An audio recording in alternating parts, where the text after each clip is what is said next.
Hello, I'm Ricky Saillas. We begin Your City in 5 with some tragic news. El Paso has recorded its first COVID-19 related death.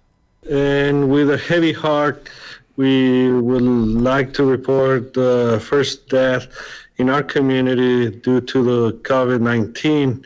Our thoughts and prayers go out to the family. And this was a male patient in his 80s with an extensive list of pre-existing medical conditions. We feel very sad that we have this death in our community. Public Health Authority Dr. Hector Ocaranza made the announcement just before Easter weekend. The number of COVID-19 cases has jumped to more than 220 in the city and the county. Health leaders say the only way to stop the virus is to stay home and practice social distancing. The only way we're going to suppress this and stop those from happening is to maintain the social distancing, the hand washing, the wearing of face masks, and stop the gatherings, family or otherwise. The stay-home, work-safe order remains in place.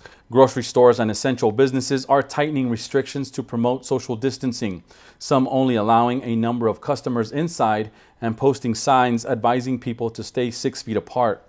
New policies have also been rolled out to protect shoppers and employees, such as employee temperature checks and health questions before working.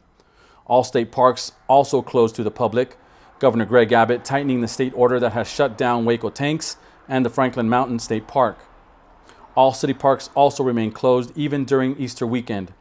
Gathering and picnicking at parks is not allowed. If you're thinking of having a get-together with family and friends at home, that too is not allowed. Law enforcement and code compliance officers are keeping watch, making sure no one gathers at parks or at home. The city closed Scenic Drive because people are gathering along the road taking pictures. The same goes for McKelligan Canyon. Parks and Recreation has received dozens of calls of people parking outside of the closed gate and walking up the canyon. You have the power to report people who are not following the stay-home order by going to epstrong.org or calling 311. The Centers for Disease Control recommends everyone wear some sort of face covering such as this mask to stem the virus. CDC officials say the masks might help keep anyone who may have the virus but doesn't have symptoms from unknowingly infecting others. It's recommended that people buy cloth masks or make their own. U.S. Surgeon General Jerome Adams shows how masks can be made with almost any fabric. Fold it to the middle from the bottom. Fold it to the middle from the top. Fold it again to the middle from the bottom and again from the top. And then 2 rubber bands, one on one side and one on the other side. Then you fold either side to the middle and you have yourself cloth face covering. It's better to use thick fabric and remember to wash them often. Health officials are urging everyone not to buy medical masks. Those are needed for healthcare providers treating COVID-19. As we speak, healthcare workers are on the front lines, battling the virus, saving lives, and treating the sick. They are putting themselves in the path of the virus. Doctors, nurses, technicians, transporters, EMTs, firefighters, first responders, pharmacists, you name it. Everyone who supports patient care are rising to the occasion. Thank you. To show our everyday heroes love and appreciation, every Friday at 7:30 in the evening, the city is asking everyone to light their porch or apartment window with lights or candles. Take a picture and share it on the city's social media sites using the hashtag UniteWithLightEP. As the weather warms up and mosquitoes begin to come out, health experts say don't worry, mosquitoes do not spread COVID-19.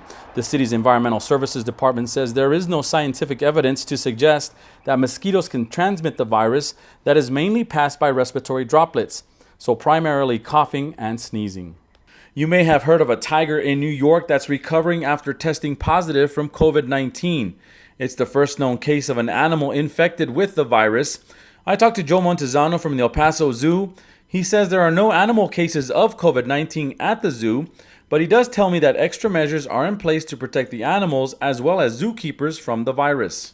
We go in the back behind the animals to feed and take care of them a couple times a day. We've kind of reduced that if we can, so it's just the 2 feedings. They don't do a lot of the trainings that we normally would do in between. The employees are working in 2-person shifts. When they go in, they're changing clothes. They wear complete face masks now, and they've always worn gloves in there. And when a keeper moves from one exhibit to another, there's foot baths and sterilization procedures just in case they don't, take something from one animal to another anyway.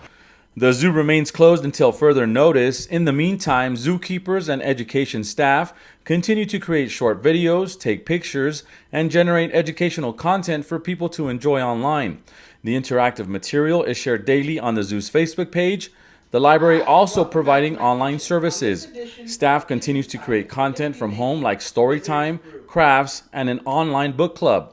Digital library cards are also available at elpasolibrary.org. Both the library and the zoo have shifted their focus to use technology to meet the needs of the community. Animal Services has found a creative way to find a home for shelter pets while supporting the Stay Home, Work Safe order. The department is offering home delivery of pets. In the first 2 weeks following the public closure of the shelter, Animal Services has adopted and fostered out more than 450 animals. Residents can view animals online and then connect with a counselor over the phone. Once the process is finished, a delivery date is scheduled, and staff then makes a personal visit to take the pet to its home. More information is available at elpasoanimalservices.org. You've heard it before, but it's worth mentioning again: stay home. By doing so, you help stop the spread of the virus. All of the information that is released by the City of El Paso and the Department of Public Health, it's available on epstrong.org. For Nigel Sherman, who's editing this piece, I'm Ricky Saillas. Stay safe, stay home, and be good to each other. We'll see you next time on Your City in 5.